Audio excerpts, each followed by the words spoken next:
Magandang araw, paksiw na isda naman ang ating lulutuin ngayon. Meron nga pala ako diyang isda, salmonete ang tawag sa isda na yan dito sa amin. Sa lugar nyo ba, anong tawag sa isda na yan? Comment nga kayo sa comment section para alam ko din kung anong tawag sa isda na yan sa inyo.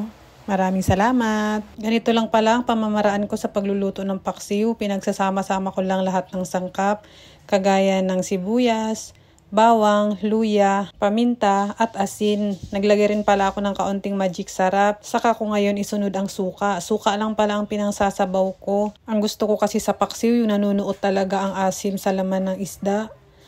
Kayo ba? Paano kayo magluluto ng paksiw nyo? Naglalagay rin pala ako ng siling green, pampatanggalan sa din yan. At syempre, para may kaunting sipa rin ng anghang ang paksiw natin. Saka ko ito lagyan ng kaunting mantika bago natin isalang sa kalan. Pag ready na lahat, pwede na natin isalang sa kalan.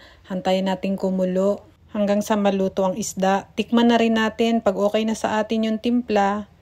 Pwede na yan. O diba, ang ganda ng paksiw natin. Ang sarap ng kain na naman ito.